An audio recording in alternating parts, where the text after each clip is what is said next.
Name is Nadeep Bhatnagar and welcome you all in this channel. तो आज की वीडियो में हम क्या सीखेंगे, देखिए हमने लास्ट वीडियो किया था the rise of nationalism in Europe. इसके क्वेश्चन आंसर्स का पार्ट 1 हमने ऑलरेडी अपलोड कर दिया है। आज हम करने वाले हैं पार्ट 2। अब इसके टोटल 148 क्वेश्चन हैं, राइट। तो पार्ट 1 में हमने करीबन 52 क्वेश्चन जो है वो हमने कर लिए थे। अब हम करने वाले हैं इसके आगे के क्वेश्चंस। चलिए तो विदाउट डिले आगे अपना शुरू करते हैं। अगर आपने पार्ट 1 नहीं देखा तो ज़रूर देखिएगा, क्योंकि पूरा जो चैप्टर है ये पूरी एकदम चेन सी है, ठीक है, इवेंट्स की कि क्या क्या हुआ था। बेसिकली हम ये पढ़ रहे हैं कि भाई किस तरह से राजाओं का जो शासन था वो ख़त्म हुआ और धीरे धीरे जो है लोग जो हैं वो एक तरीके से नेशन स्टेट्स में आकर मर्ज हुए कह सकते हैं, राइट। तो चलिए शुरू करते हैं। What was done by the custom union, हम इस क्वेश्चन पे थे। चलो 52 से करते हैं। आई थिंक 52-53 क्वेश्चन ही हमने पिछले वीडियो में किए थे। What was done by the this custom union, जो ज़ोल्वरिन बनी थी उसने क्या किया था भाई। द यूनियन एबॉलिश करना मतलब खत्म करना। तो इसने टैरिफ बैरियर्स को खत्म किया था और रिड्यूस किया था नंबर ऑफ करेंसीज को फ्रॉम ओवर 30 to 2। पहले क्या हुआ करता था कि भाई 30 करीबन करेंसीज थी और इतनी करेंसीज को आप चेंज करते जाओ। आप जहाँ जहाँ बॉर्डर पे पहुँच रहे हो फिर आपको करेंसी चेंज करानी पड़ती थी, तो बहुत मुश्किल हो जाता था। तो इसीलिए क्या किया भी इन्होंने, ज़ोल्वरिन ने एक बहुत बढ़िया काम किया और इस पूरे ग्रुप ने बैठ के क्या किया, इनको 30 को 2 में कन्वर्ट कर दिया था। नेक्स्ट आ जाते हैं, since the French revolution liberalism has stood for what. अगर हम बात करें कि फ्रेंच रेवोल्यूशन के टाइम पे लिबरलिज्म का क्या मतलब था, है ना। रिवोल्यूशन से अगर देखो, लिबरलिज्म हमने पिछले वीडियो में ही सीखा था कि इकोनॉमिक एक्सपेक्ट पे क्या होता है, पॉलिटिकल एक्सपेक्ट पे क्या होता है। अभी हम पढ़ने वाले हैं कि फ्रांस का जो रेवोल्यूशन होता है उसमें लिबरलिज्म का क्या मतलब था। लिबरलिज्म बेसिकली होता है फ्री होना, आज़ाद होना। तो since the French revolution liberalism had stood for the end of autocracy. उस समय फ्रांस के रेवोल्यूशन के टाइम पर फ्रेंच जो लिबरलिज्म था वो किस लिए आता था कि भाई इस ऑटोक्रेसी से हमें आज़ादी चाहिए, हम इससे फ्री होना चाहते हैं, राइट। एंड जो हमारी क्लरिकल पार्लियामेंट थी उससे हमें आज़ादी चाहिए थी। अ कॉन्स्टिट्यूशन उनको चाहिए था एंड रिप्रेजेंटेटिव गवर्नमेंट चाहिए थी उन्हें थ्रू पार्लियामेंट, ठीक है। तो ये चीज़ चाहिए थी। तो एंड क्या था, एरिस्टोक्रेसी एंड क्लरिकल पार्लियामेंट, जो पहले चर्च के पादरी वगैरह की बहुत चलती थी, राइट। तो फिर ये लोग चाहते थे कि राजा की और ये चर्च के पादरियों की ना चले और क्या हो जाए, एक कॉन्स्टिट्यूशन बने और एक रिप्रेजेंटेटिव गवर्नमेंट बने थ्रू विच जो पार्लियामेंट है उससे सारा पूरा गवर्नमेंट चले हमारा। 19th century liberals also stressed the इनवॉलेंट्री ऑफ प्राइवेट प्रॉपर्टी। अब जब 19th सेंचुरी के जो लिबरल्स थे वो ये इस बात पे भी जोर डालते थे कि इनवायबिलिटी हो जाए प्राइवेट प्रॉपर्टी की, बेसिकली इस पर रोक लगा रखी होगी। तो उन्होंने कहा होगा कि नहीं भाई प्राइवेट प्रॉपर्टी होने दीजिए, क्योंकि सब कुछ राजा के हाथ में नहीं हो सकता, है ना। पब्लिक अगर कुछ खरीदना चाहती है उसको खरीदने दो, वो उसका मालिक उसे बनने दो। How the Napoleon code was implemented in the regions under which under French control. तो किस तरीके से वो कह रहे हैं कि जो नेपोलियन कोड था ना, नेपोलियन ने अपने, देखो हमने पढ़े थे नेपोलियनिक कोड के बारे में, पिछली वीडियो नहीं देखी तो ज़रूर देखना। तो वो कह रहे हैं कि किस तरीके से इंप्लीमेंट किए गए थे, है ना। इंप्लीमेंट करना क्या होता है, लागू करना, बेसिकली प्रैक्टिकली उसको लेकर आना। तो in the Dutch Republic, in Switzerland, in Italy, in Germany, Napoleon ने क्या किया था, बहुत बढ़िया काम किया था। उसने सिंप्लीफाई कर दिया था एडमिनिस्ट्रेटिव डिविजन्स को, है ना। एडमिनिस्ट्रेटिव डिवीजन को सिंप्लीफाई करने से बहुत सारी अच्छी अच्छी चीज़ें होती हैं। पहली बात तो कामकाज अगर बहुत अच्छे से सिंप्लीफाइड होगा तो क्या होगा, कामकाज एडमिनिस्ट्रेशन संभालना बहुत आसान हो जाएगा देश का। अगर आप बहुत कॉम्प्लेक्स रखोगे तो बहुत मुश्किल आएगी। तो एडमिनिस्ट्रेटिव डिविजन्स को उसने सिंप्लीफाइड किया, उसने अबॉलिश किया था फ्यूडल सिस्टम, राइट। और उसने फ्री कर दिए थे पीजेंट्स। पहले किसान से क्या होता था, सर्वडम कराया जाता था। सर्वडम का मतलब हो गया कि ज़मीन पे ना दास बना के काम कराते थे, तो उससे। और मोनोरियल ड्यूज, जो जागीरदारी ड्यूज वगैरह इनको देने पड़ते थे ना ज़मीन के, ऐसे बहुत सारे ना इनके ऊपर। देखो क्या होता था, ज़मींदार, जागीरदार, इनसे ना बहुत ड्यूज़ वगैरह लिया करते थे, कर वगैरह इनको देने पड़ते थे। तो ये सब सिस्टम से इसने आज़ादी दिलाई थी, काफ़ी इंपॉर्टेंट हो जाता है। तो यहाँ पे भी सब इसकी चलने लगी थी, है ना। कहाँ कहाँ चलने लगी थी भी, स्विट्जरलैंड में, इटली में, जर्मनी में, डच रिपब्लिक्स में, ये सब होने लगा था। Why did the people in the conquered territories became hostile to Napoleon's rule. अब बहुत बढ़िया क्वेश्चन आ जाता है, हमने पहले भी किया था ये, कि भाई शुरू में तो सब बड़े खुश हुए थे नेपोलियन के आने से कि भाई बहुत आ गया, हार्बिंगर ऑफ लिबर्टी आ गए ये लोग।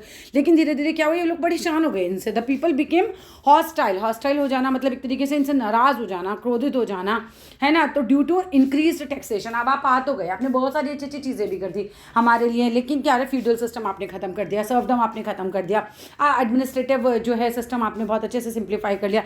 लेकिन इसके साथ साथ आपने क्या किया, हमारे ऊपर टैक्स बहुत ज़्यादा लगा दिया, है ना। अब आपने टैक्स लगा दिया तो हमें पैसा तो हमारी जेब से जाएगा, तो परेशान लोग। सेंसरशिप लगा दी। सेंसरशिप का मतलब क्या हुआ कि आप अपनी मर्जी से प्रेस में कुछ नहीं लिख सकते, आप इनके खिलाफ कुछ बोल ही नहीं सकते। अगर आप इनके खिलाफ कुछ करोगे तो डेफिनेटली ये लोग भाई उस समय के हिसाब से आपको पनिशमेंट मिलेगा। तो सेंसरशिप, बहुत ज़्यादा लोग परेशान हुए कि ये भी गलत है। Force conscription into the French आर्मीज। अब क्या चाहता था नेपोलियन कि भाई मैं पूरी दुनिया जीतना चाहता हूँ, तो आप चाहो या ना चाहो आपको पकड़ पकड़ के ज़बरदस्ती सेना में भर्ती किया जा रहा था। तो इस सब से लोग जो थे बहुत परेशान हो गए थे।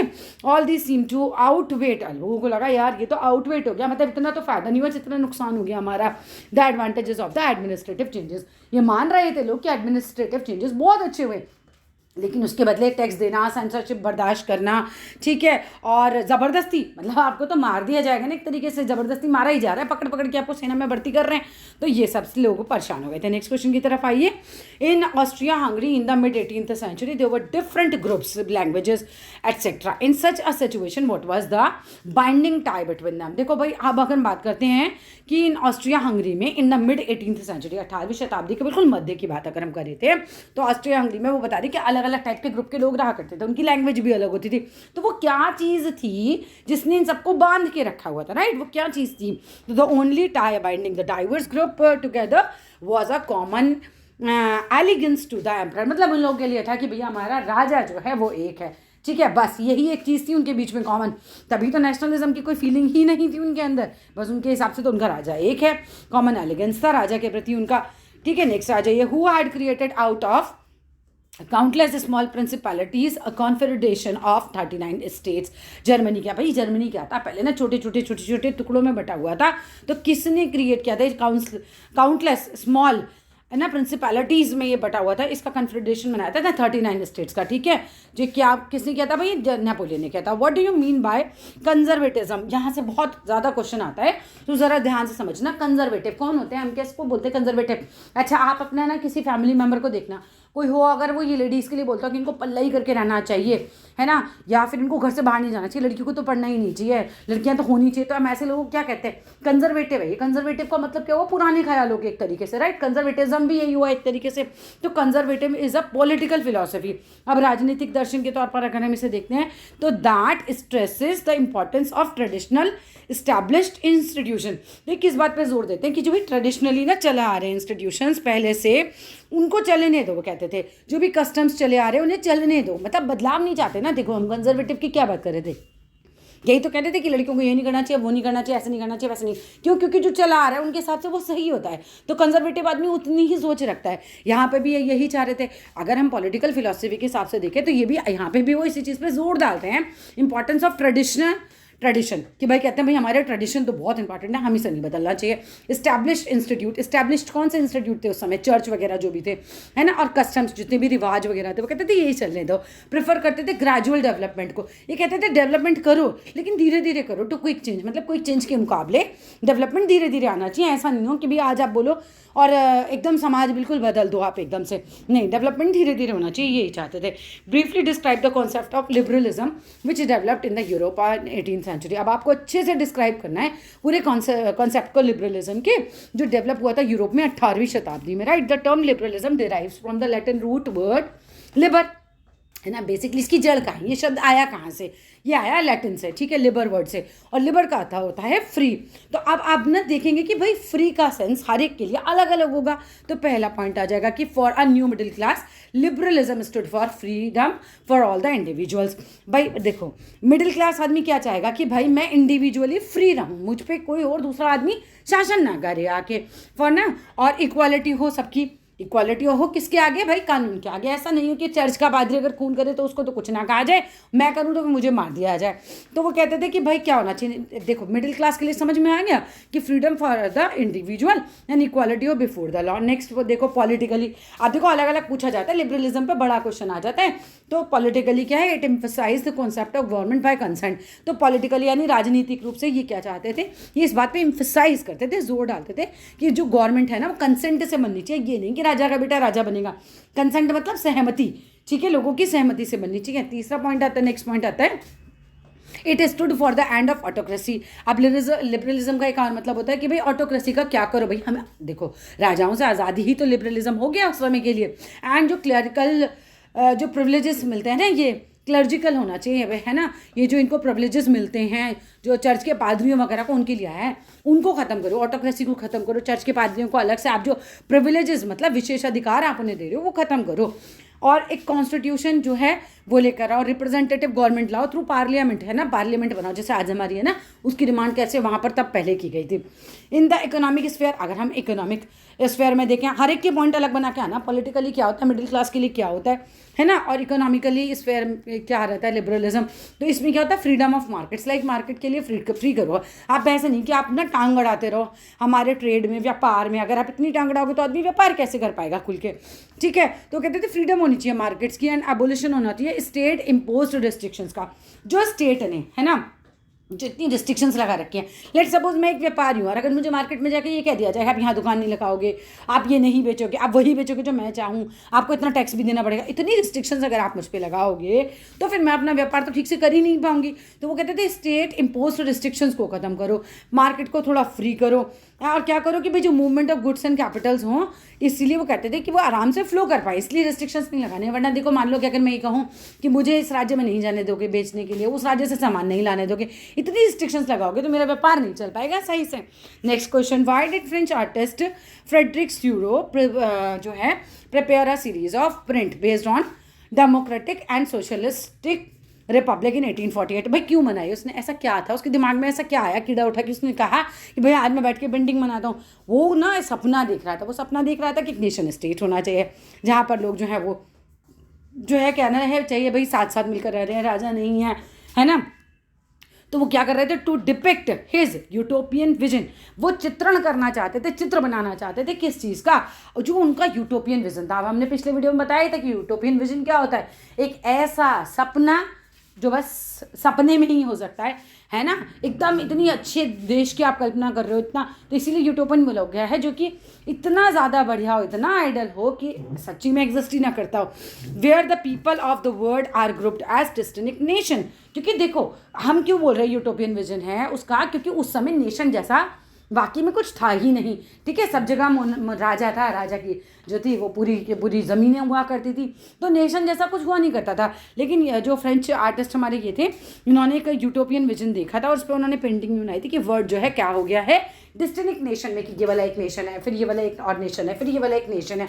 लोग एक ना लिमिटेड बाउंड्रीज में रहते हैं, आइडेंटिफाई किए जाते हैं अपने फ्लैग्स के द्वारा, अपने नेशनल कॉस्ट्यूम्स के द्वारा। वो ट्रेन में लोग नहीं आ रहे थे, मैन और वीमेन आ रहे थे जो, तो उन्हें कैसे पहचान रहे थे किसके हाथ में किस देश का फ्लैग है, किसने कौन से देश के कपड़े पहने। तो देशों वाली जो परंपरा थी ना, उसको उन्होंने फील किया था, ठीक है। ऑफर करते जा रहे थे क्या चीज़ भाई, होमेज, है ना, जैसे होता है ना, नमस्ते करते हुए चल रहे थे, किसको करते जा रहे थे, सम्मान किसको दे रहे थे, स्टैच्यू ऑफ लिबर्टी को। तो जो स्टैच्यू ऑफ लिबर्टी से आगे निकल गए थे, पिक्चर में ये दिखाया गया था कि इनको तो लिबर्टी मिल गई है, फ्रांस बिल्कुल अभी पहुंच जाई है, और फ्रांस के पीछे पीछे कुछ और देश भी चले आ रहे हैं कि भाई हमें भी आज़ादी चाहिए। तभी यही तो हो रहे थे, फ्रांस की आर्मी जो थी जगह जगह जाके लोगों को आज़ादी दिला रही थी, तो उन्होंने वही देखा था एक तरीके से अपने सपना।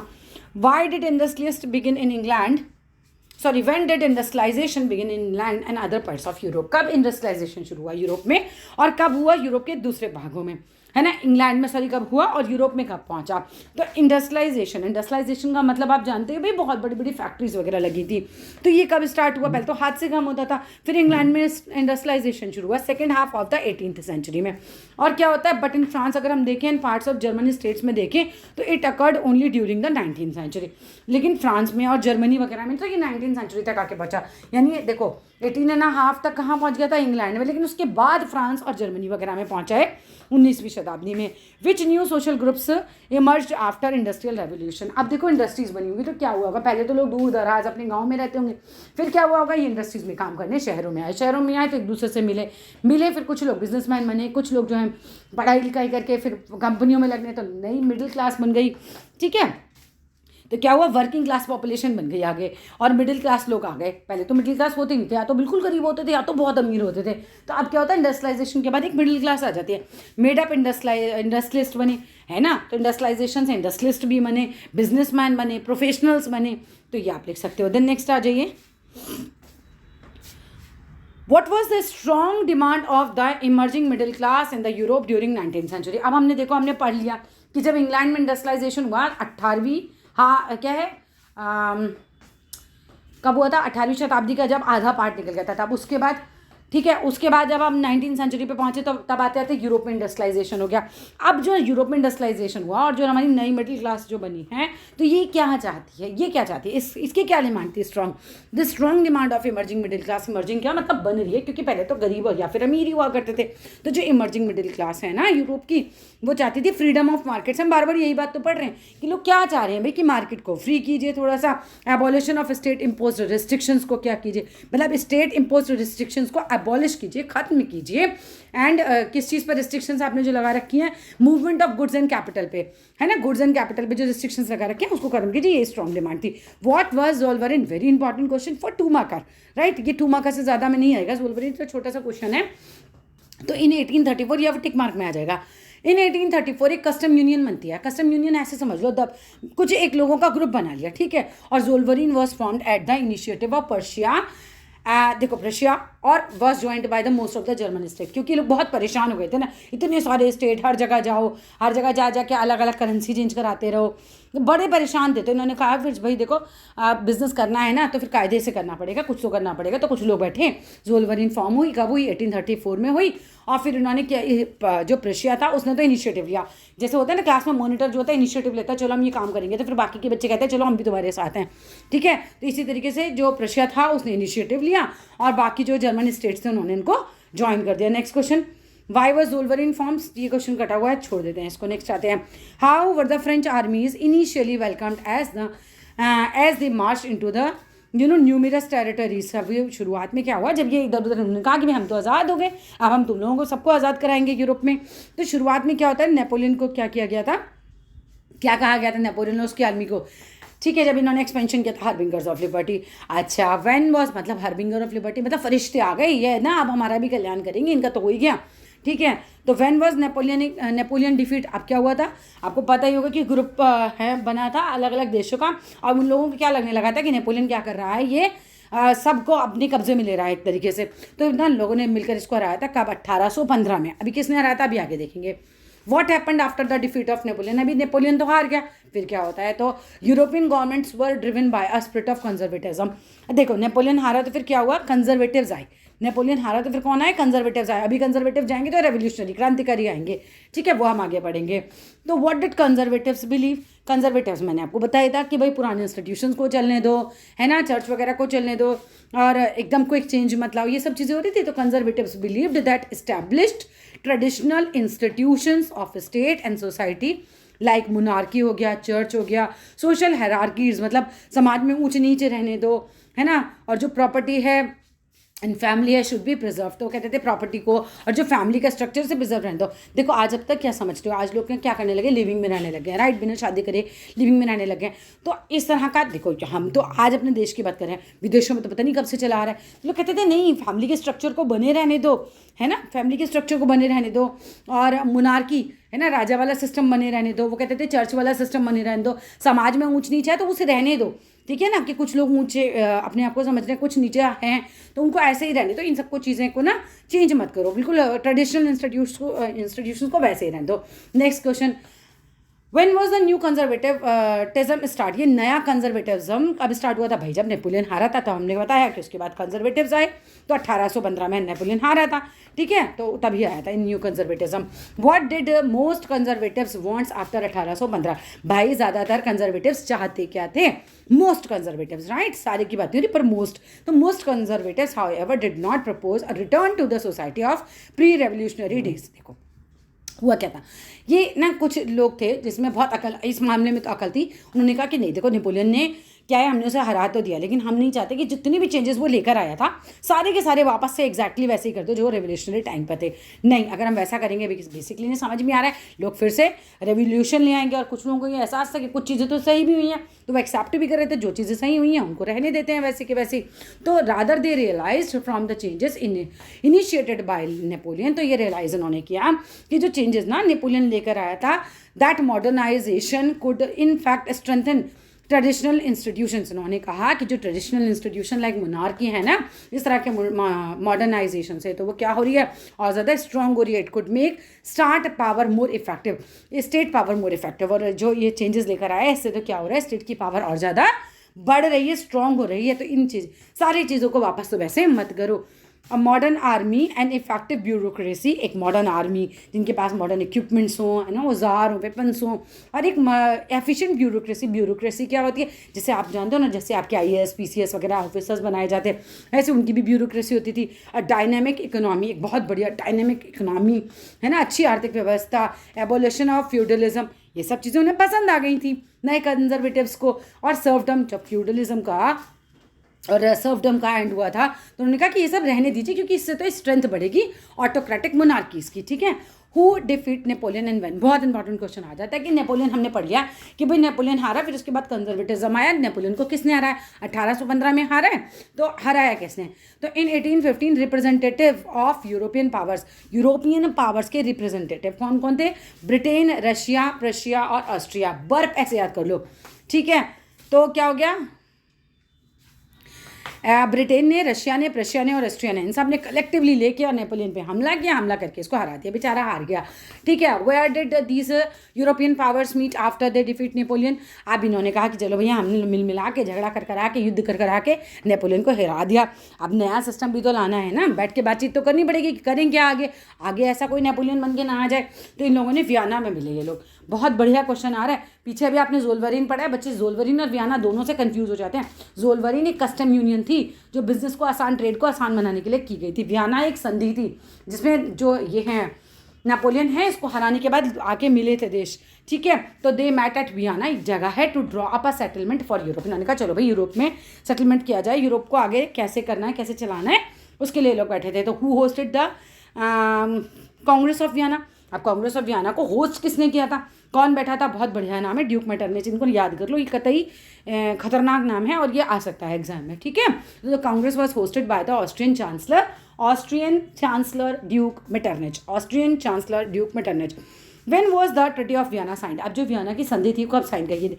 भाई देखो, हम ये कह रहे हैं कि वो नेपोलियन के मरने के बाद ये लोग मिले हैं वियना में, तो भाई संधि भी तो तभी साइन करेंगे ना। तो 1815 में ही इन्होंने साइन करी थी। What was the policy adopted by Vienna? 1815 में। चलो क्या हुआ? चलो आप वियना में मिल रहे हो, 1815 में मिल रहे हो, नेपोलियन को आपने हरा लिया है।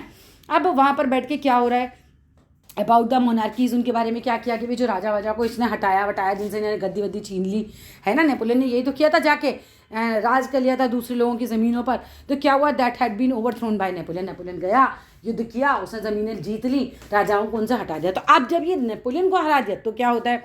The main intention was to restore the monarchies, है ना। तो फिर इन्होंने कहा कि नहीं भाई, जो राजाओं को इसने हराया है, जिनसे उसने गद्दी छीनी, उन्हें वापस से गद्दी पर बैठाना है, रीस्टोर करना है मोनार्कीज को। That had been overthrown by Napoleon, जिनको नेपोलियन ने क्या किया था? ओवरथ्रोन कर दिया था, मतलब उन्हें उनकी गद्दियों से हटा दिया था। And create a new conservatives order in Europe. आप देखो कंजर्वेटिव्स आए ना यहाँ पर, तो कंजर्वेटिव ऑर्डर्स ही तो चलाएंगे ये यूरोप में। अब हमने पढ़ लिया क्या कि भाई यूरोप, नेपोलियन के मरने के बाद कंजर्वेटिव्स आए, तो फिर उन्होंने कहा कि यूरोप में क्या चलेगा भाई? नया कंजर्वेटिज्म चलेगा, एक तरीके से इन कंजर्वेटिव्स की बात चलेगी, ठीक है।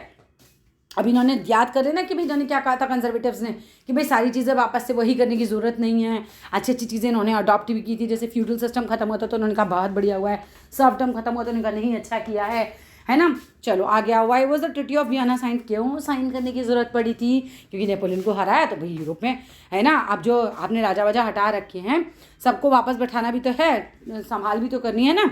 तो द ट्रीटी ऑफ वियना वो साइंड विद द ऑब्जेक्ट क्या था, कारण क्या था? Of undoing most of the changes, बहुत सारे चेंजेस, है ना। मोस्ट ऑफ द चेंजेस जो भी इसने किए थे ना नेपोलियन ने, had come about in Europe during the Napoleonic war. तो उसको क्या करना था? अंडू करना था। इसने कहा कि भाई नेपोलियन ने क्या किया, जगह जगह जाके युद्ध करता है, फिर हमारी ज़मीनें इसने हड़प ली, हमारे राजाओं को हटा दिया। अब जब हमने नेपोलियन को मार दिया तो वापस से इसने इतने सारे चेंजेस ये ले आया था, क्योंकि कुछ चेंजेस तो कंजर्वेटिव्स को समझ आ रहे थे, लेकिन सारे नहीं समझ पा रहे थे, तो मोस्ट ऑफ द चेंजेस को तो हटा ही दिया गया था, अंडू कर दिया गया था। नेक्स्ट क्वेश्चन आइए, which dynasty of France was restored to power after the treaty of Vienna? कौन सी डायनेस्टी? डायनेस्टी क्या होती है? वंश से चली आ रही परंपरा। आपकी बुक में जो जिक्र है ना, किसका जिक्र है यहाँ पर?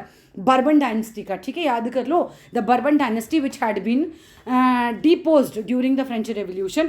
बर्बन डायनेस्टी को क्या हुआ था, जब ना ये फ्रांस का रेवोल्यूशन हुआ था ना, तो बर्बन किंग्स को हटा दिया गया था, लेकिन अब वियना की संधि के बाद बर्बन किंग्स को वापस से उनकी गद्दी पर बैठा दिया गया था। नेक्स्ट क्वेश्चन देखिए, what happened with the territories which had been annexed by under Napoleon.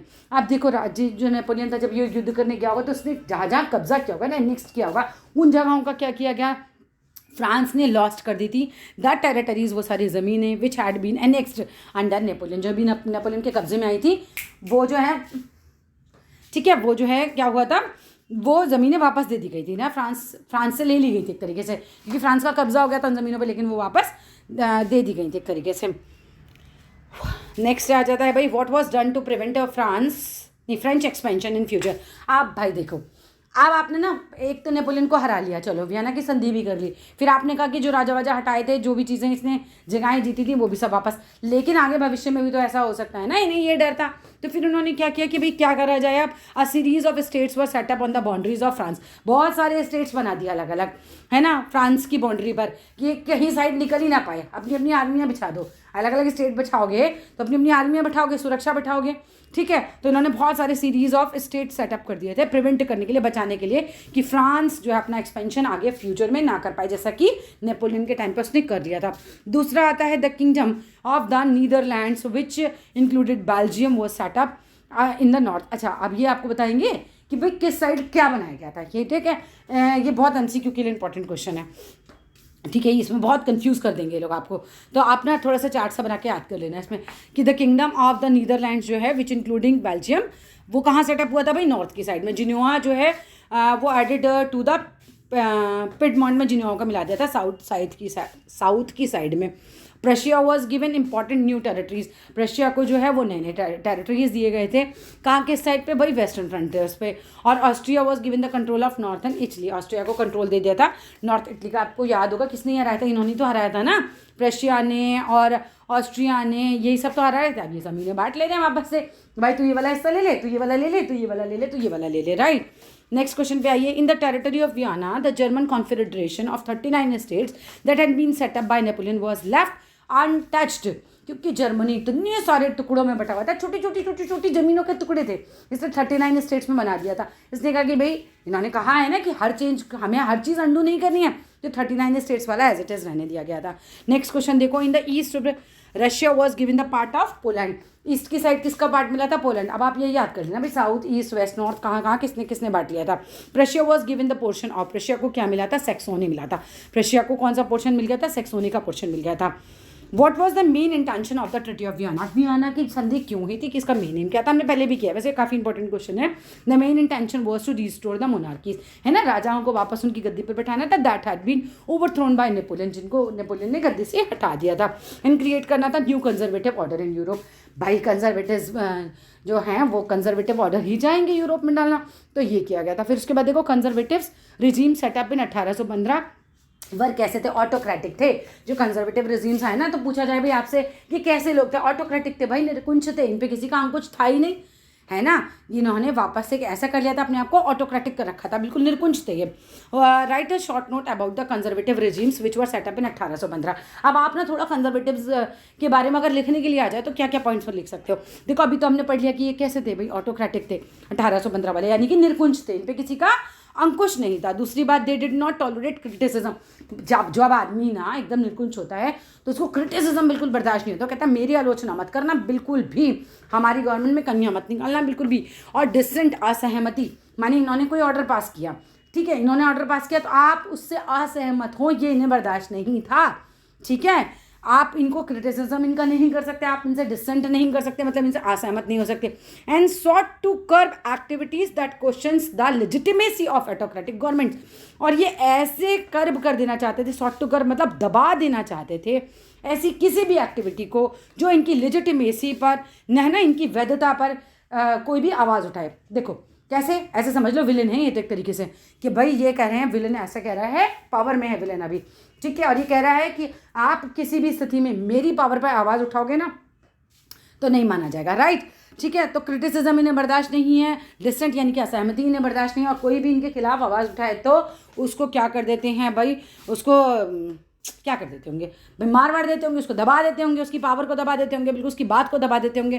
कोई भी इनकी लेजिटिमेसी वर्ड का समझ लो, मतलब भाई लेजिटिमेसी ऑफ ऑटोक्रेटिक गवर्नमेंट, मतलब इनकी वैधता पर कोई ये नहीं कह सकता कि आप तो इलीगल काम कर रहे हो। नहीं भाई, इनके हिसाब से ये लीगल हैं, ठीक है। इन पे क्वेश्चन मत उठाओ। नेक्स्ट बात आता है most of the imposed censorship laws to control, most of them imposed censorship laws to control what was said in newspapers, books, plays, songs and reflected the ideas of liberty and freedom associated with the French revolution. बहुत बढ़िया, इन्होंने एक काम और बहुत ज़बरदस्त कर दिया कि इन्होंने सोचा कि देखो भैया, पहले तो हम लोगों को हटाया जा चुका है गद्दी से एक बार, अब हम जैसे जाके वियना की संधि के बाद हम जो है वापस हमें गद्दियाँ मिली हैं, ठीक है। अब ऐसा ना हो लोग फिर से भड़क जाएं, तो इन्होंने सेंसरशिप लगाई। इन्होंने कहा न्यूज़पेपर में कुछ नहीं छापोगे हमारे खिलाफ, बुक्स में कुछ नहीं लिखोगे, प्लेज में कुछ नहीं लिखोगे, कोई ऐसे गाने जैसे रोमांटिसिज्म वगैरह आया था ना, तो उन्होंने कहा नहीं, ऐसा कोई गाने वाने आप नहीं लिखेंगे, आप ऐसा कुछ नहीं करेंगे। और पूरी फ्रीडम इस तरह की उनसे छीन ली गई थी एक तरीके से, समझ रहे हो, क्योंकि वो ये नहीं चाहते थे कि अब दोबारा से कोई ऐसा रेवोल्यूशन हो जाए। पहले क्या हुआ, फ्रांस रेवोल्यूशन हुआ, फिर क्या हुआ, नेपोलियन आता है, वापस से राजा वाजा जो हैं, मतलब थोड़ा सा ये तो हुआ था नेपोलियन के टाइम पे कि राजाओं का शासन वापस से वो ले आया था, लेकिन ऐसे में क्या करता था, नेपोलियन खुद जगह जगह जाके जीत रहा था ज़मीनें, ठीक है। अब ज़मीनें जीत रहा था, शुरू में नेपोलियन सबको बहुत अच्छा लग रहा था क्योंकि उसने बहुत सारी अच्छी चीज़ें की थी, लेकिन बाद में नेपोलियन जो जब सेंसरशिप, टैक्सेशन और ये सारी चीज़ें लगाई, लोगों को दुश्मन दिखाई देने लगा।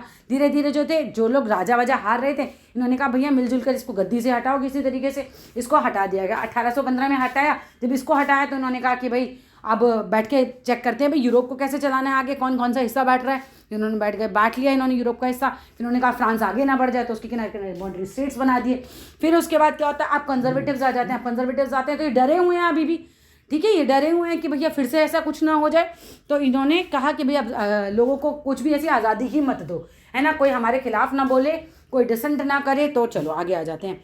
What was the main issue taken up by the liberal nationalist? क्या चाहते थे, फ्रीडम ऑफ प्रेस, भाई फ्रीडम ऑफ प्रेस। ये कहते थे बाकी सारी फ्रीडम तो ले ली, कम से कम बोलने का अधिकार तो दो, हमें हमारी बात लिखने का अधिकार तो दो। नेक्स्ट आते हैं कि what were the main steps taken by the liberal nationalists during the years of 1815? सब 1815 की कहानी चलती है, अभी याद रखना ही है। The fear of repression drop.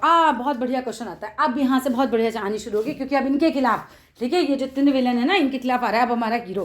कौन आ रहे हैं, देखो हुआ क्या बेसिकली, जब आप ये कहते हैं ना हमारे खिलाफ कोई बोलेगा नहीं, तो लोग छुप छुप के करते हैं। ब्रिटिश सरकार ने क्या किया था, उन्होंने कहा हमारे खिलाफ कोई नहीं बोलेगा, तो क्या ऐसा हुआ कि उनके खिलाफ कोई नहीं बोला, लोगों ने छिप छिप के काम किया।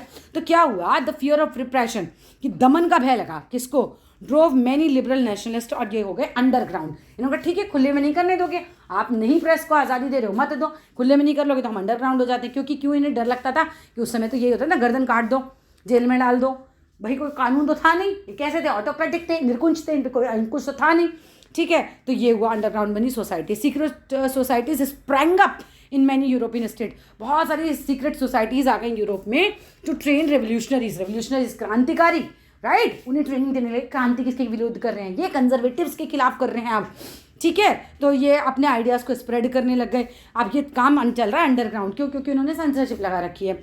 अब to be revolutionary at this time this time, अच्छा उस समय रेवोल्यूशनरी होने का मतलब क्या था, आप क्रांतिकारी से क्या मतलब समझ रहे हो, मतलब यही था कि अपोज करो जो क्या है भाई, मोनोरिकल, है ना, फॉर्म्स ऑफ गवर्नमेंट जो थी, राजा वाली जो गवर्नमेंट थी, उन्होंने कहा कि भाई देखो उस समय रेवोल्यूशन का मतलब यही था कि इनके खिलाफ काम करो, क्योंकि ये क्या है, निरकुंज हैं, हम पर इतने अंकुश लगा रखे हैं इन्होंने, जो ये चाह रहे हैं वो हमें करना पड़ रहा है, जबकि कॉमन ह्यूमन बीइंग अपनी आज़ादी चाहता है, ठीक है। अब क्या होता है, the Vienna Congress and establish जो हुए थे आफ्टर, अच्छा उनके खिलाफ जो भी मोनार्कियल फॉर्म्स बनी थी ना, इस्टेब्लिश हुई थी वियना के कांग्रेस के बाद, to fight for liberty and freedom. ये लोग ने मतलब अपना एक तरीके से रेवोल्यूशन का मतलब यही है कि इन्हीं के खिलाफ बेसिकली आवाज़ उठाना। Most of the revolutionaries also saw that creation of nation state as a necessary part of this struggle for freedom. अब ज़्यादातर रेवोल्यूशनरी ये मानते थे कि जो नेशन स्टेट है ना, जो आज जैसे हम रह रहे हैं, तो ये तो क्या है भाई, ये नेसेसरी पार्ट है हमारे स्ट्रगल का फ्रीडम में, ये तो होना ही चाहिए। हु वॉज गुज़ेप्पे मज़ीनी, बहुत इंपॉर्टेंट क्वेश्चन है। Giuseppe Mazzini was an Italian revolutionary, ये भी एक क्रांतिकारी था। गुज़ेप्पे मज़ीनी जो था वो कब बॉर्न हुआ था, ये हुआ था 1807 में, इसका जन्म हुआ था। नेक्स्ट आ जाते हैं गुजुपी मसीनी बिकेम अ मेंबर ऑफ, इसने 2 सीक्रेट सोसाइटी बनाई थी, कौन सी? कार्बोनरी नहीं, पहले सीक्रेट सोसाइटी में शामिल हुआ था, कार्बोनरी में ये शामिल हुआ था, मेंबर बना था उसका। फिर how old he was when sent into exile. अब इसको क्या कहता है गुजुपी मसीनी को? एग्जाइल, यानी कि जैसे होता है ना देश निकाला मिल जाना, कि अब यहाँ से जाइए, आप यहाँ कानूनी रूप से रह नहीं सकते। तो 24 साल की उम्र में इतना बड़ा ये तो क्रांतिकारी बन गया था, सोचो 24 साल की उम्र में तो इसको एग्जाइल भी मिल गया था। अच्छा, when and why Giuseppe Mazzini sent into exile, of Giuseppe Mazzini को है ना क्यों भेजा, ऐसा क्या कर दिया बेचारे ने 24 साल की उम्र में? तो he was sent into exile in 1831 for attempting a revolution in Liguria. जगह याद कर लो, गुजुपी मजीनी के बारे में आएगा ना, इतने पॉइंट तुम्हारे पास तैयार ही हो गए, है ना, कि भाई ये क्या किया था इसने, 24 साल की उम्र में इसको एग्जाइल भेज दिया गया था।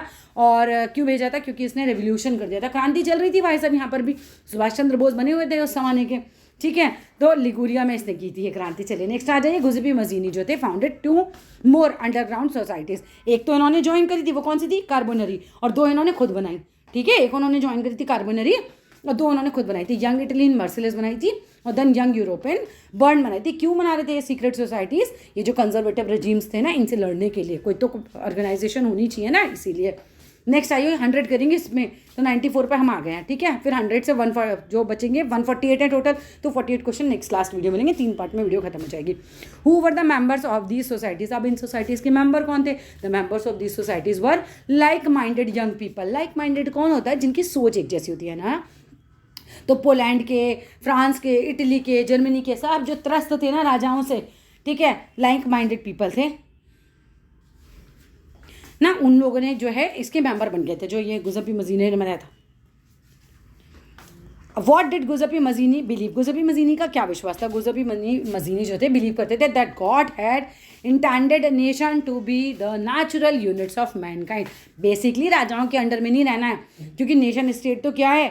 मनुष्यों की प्राकृतिक इकाई है। बेसिकली लोगों को प्राकृतिक इकाई क्या होता है कि भाई प्रकृति के हिसाब से हमें किसी के अंडर में रहने के लिए थोड़ा जन्म दिया है भगवान ने, है ना। हमें कोई राजाओं के शासन के अंदर रहने के लिए थोड़ी ना दिया है। आप भी नेशन स्टेट बनाइए, उसके हिसाब से यही था कि भाई नेशन स्टेट होना चाहिए जिसमें रिप्रेजेंटेटिव गवर्नमेंट हो, लोगों की बात सुनी जाए। वो ऐसा चाहता था, बिल्कुल सही चाहता था, ठीक है। तो वो कहता था, गुजुपी मजीनी बिलीव करता था कि गॉड हैड इंटेंडेड, यानी कि ईश्वर की मर्जी के अनुसार, nations to be a natural units of mankind. Naturally होना चाहिए, जैसे नेचुरली एक बच्चे को माँ बाप के साथ रहना है ना, माँ बाप का फर्ज है कि उसको पालने पोसे, तो ऐसे ही नेशन स्टेट होना चाहिए पूरे नेशन के लोगों के लिए। तो चलो नेक्स्ट क्वेश्चन पे आते हैं। What did Giuseppe Mazzini want? अब गुजुपी मजीनी क्या चाहता था? क्या चाहता था? पिज़्ज़ा खाना चाहता था? नहीं, देखो क्या चाहता था। He thought that Italy could not continue to be the patch work of small state. भाई इटली की क्या हालत थी ना, छोटे छोटे स्मॉल स्टेट्स में बटा हुआ था और किंगडम्स में बटा हुआ था। उस समय तो राजा हुआ करते थे, राजा के किंगडम्स हुआ करते थे, नेशन स्टेट नहीं था। तो it had to be single unified republic within a wider alliance of nations. क्या चाहता था? कहता था इतने छोटे छोटे भागों में इसको टुकड़ों टुकड़ों में बांट रखा है, इसको एक करो, इसको प्रॉपर इटली बनाओ, ठीक है। वो यही चाहता था, बेसिकली एक करना चाहता था। ही बिलीव्ड, उसका विश्वास यही था दैट दिस यूनिफिकेशन, कटा हुआ है यहाँ पर, जस्ट अ मिनट, मैं अपने नोट्स पे चेक करती हूँ बच्चे। Unification alone could be the basis of Italian liberty. भाई वो कहते थे कि अब भाई यही जो है, अगर यूनिफिकेशन होगा ना तो सबसे बढ़िया बात तो यही होगी, कहना चाहिए इटालियन लिबर्टी के लिए बेस बनेगा उसका। देखो अगर आप टुकड़ों में बटे रहोगे तो कोई भी बाहर से आएगा आपके ऊपर, है ना, कब्जा कर लेगा। लेकिन अगर आप जो मिलजुल कर पूरा एक हो जाओगे तो पूरा इटली, तो फिर किसी की हिम्मत नहीं है आपको आके हाथ लगाने की। नेक्स्ट क्वेश्चन देखो, who followed his model of liberty? तो किसने इसका, गुजुपी मजीनी का जो मॉडल था किसने फॉलो किया? यानी कि छोटे छोटे स्टेट को मिलाकर एक करने वाला मॉडल, यही तो मॉडल था इसका। तो जर्मनी ने किया, फ्रांस ने किया, स्विट्जरलैंड ने किया, पोलैंड ने किया। तो it was followed by the secret societies of Germany. Germany तो हम बात कर ही चुके कि बहुत छोटे छोटे टुकड़ों में था, जर्मनी बना ही नहीं था तब तक, राइट। और ऐसे ही फ्रांस की हालत थी, छोटे छोटे किंगडम्स, राजा वाजा बैठे हुए थे। स्विट्जरलैंड की यही हालत थी, पोलैंड की भी यही हालत थी। नेक्स्ट क्वेश्चन देखो, who said that मजीनी was the most dangerous enemy of our social order? किसने कहा था कि मजीनी बहुत खतरनाक है? भाई साहब गुजुपी मजीनी से इतना घबरा गए थे। कौन थे? अपने मेटरनिच, ठीक है, ड्यूक मेटरनिच, राइट।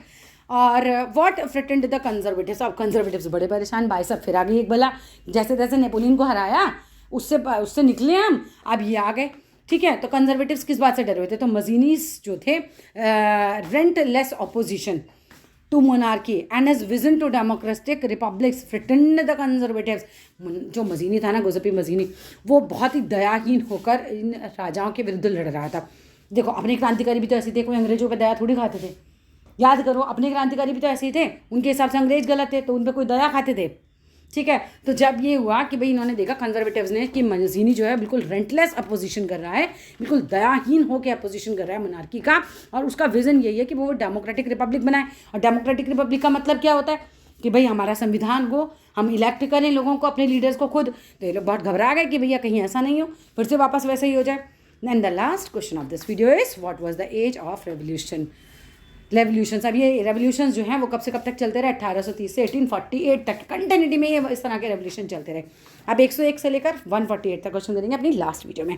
वीडियो अच्छी लगे तो लाइक करना, शेयर करना, चैनल को सब्सक्राइब करना, प्रॉब्लम हो तो नीचे लिखना।